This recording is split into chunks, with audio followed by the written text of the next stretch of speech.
스탈린그라드 전투의 교훈. 히틀러는 2차 대전 중 스탈린의 이름을 딴 도시 스탈린그라드를 점령하겠다는 계획을 수립한다. 스탈린그라드는 볼가강 남쪽을 장악할 수 있는 주요 교두보였고 러시아의 최대 무기 생산지였기 때문에 이 전략은 나쁘지 않았다. 처음 공격 계획은 순조롭게 진행됐다. 파울 폰 클라이스트가 지휘하는 A집단군은 러시아 방어군이 강을 따라 설치한 방어선을 뚫고 계속 진군했다.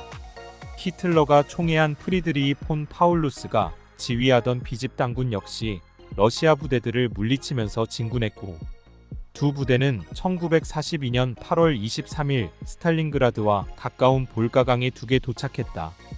B집단군이 스탈린그라드에 접근했을 때 히틀러는 B집단군 병력의 절반에 해당하는 제사기관군에게 남부로 진군하여 A집단군에 합류하라고 했다. A집단군은 볼가강 주변을 떠나 코카서스 유전을 향해 떠났다. 그럼에도 독일의 파울루스가 이끈 제육기갑군은 스탈린그라드를 성공적으로 공격했다. 하지만 제육기갑군은 동쪽 볼가 강을 건너려는 시도를 하지 않았고 이로 인해 스탈린그라드를 완전히 포위하거나 고립시킬 수 없었다. 독일군은 적의 방어군에게 보급로를 열어준 셈이었다. 9월 이후 독일군은 러시아 방어군을 볼가 강 부근으로 몰아냈다. 이후 석 달 정도 시가전을 하며 교착 상태에 돌입한다. 매서운 겨울이 닥쳤을 때 제육기갑군은 도시의 거의 모든 부분을 장악했다. 11월 8일 제육기갑군의 주력 폭격기 부대인 제4항공대가 북아프리카에서 필요하다는 이유로 철수한다. 이로 인해 독일군의 압박이 느슨해졌다. 교착 상태 동안 러시아 원수 주코프는 새로운 병사들을 모집했다. 11월 19일 압도적인 수의 소련 탱크들과 보병들이 스탈린그라드 북쪽에 위치한 루마니아 부대를 압도하면서 공격했다. 이틀 뒤에는 남쪽 루마니아 사사단 역시 러시아군에 패배한다. 며칠 지나지 않아 남북에서 협공을 벌이던 러시아군들이 힘을 합치면서 퇴각로까지 원천 봉쇄했다. 이제 포위된 쪽은 독일이었다. 제육기갑단 최고 사령관 파울루스는 즉각적으로 퇴각하고 싶었지만 히틀러가 군중 수천 명이 모인 베를린 스포츠궁에서 독일군은 결코 스탈린그라드에서 퇴각하지 않을 것이라고 연설한 것 때문에 그럴 수 없었다. 히틀러는 대신 공군 최고 사령관 헤르만 괴링을 통해 포위된 제육기갑단에게 군수품을 공수하도록 했다. 1943년 1월 마지막 공수작전까지 독일군은 공수작전에서 비행기 500대를 잃는다. 얼마 후 제육기갑군을 구출하기 위해 제4기갑군이 역습을 시작했다. 이때 제육기갑단 최고사령관 파울루스는 히틀러에게 다시 퇴각과 부대 합류 승인을 요청했다. 그러나 히틀러는 또다시 퇴각 요청을 거절했다. 파울루스는 이 명령에 복종했다. 애초에 파울루스가 제육기갑군 사령관이 된 것도 히틀러의 심기를 잘 맞추고 명령에 맹목적으로 복종했기 때문이다. 몇 주 뒤 러시아는 겨울 폭풍 작전을 개시했다.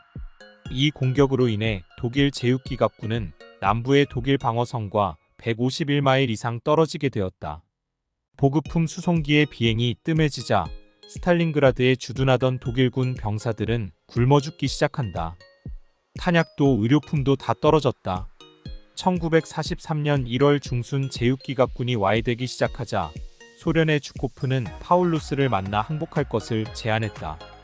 파울루스는 히틀러에게 항복을 허락해달라고 요청했으나 히틀러는 영웅적 면모로 최후의 한 명까지 자리를 지키라고 했다. 파울루스는 또다시 히틀러의 명령에 복종했다. 1월 말이 되자 제육기갑군은 항복하는 것 외에 다른 길이 없게 되었다.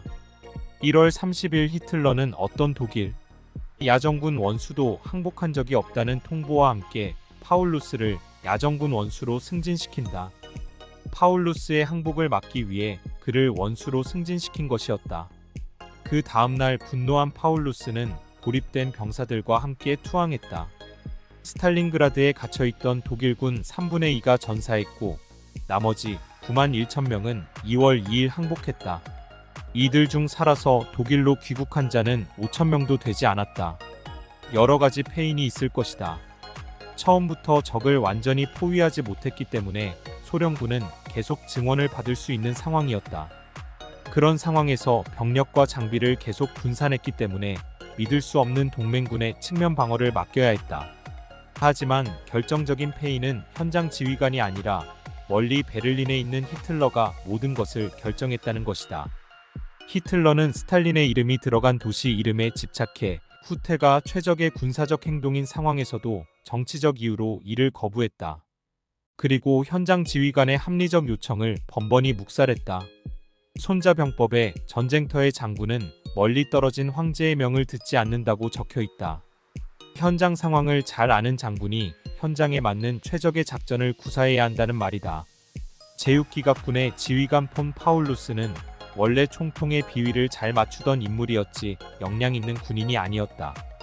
그런 면에서 유능한 지휘관을 임명하지 않은 잘못도 있었다. 여기서 전사한 50만 명의 정예 군인들이 죽지 않고 살아났다면 2차 대전의 향방은 바뀌었을 수도 있다.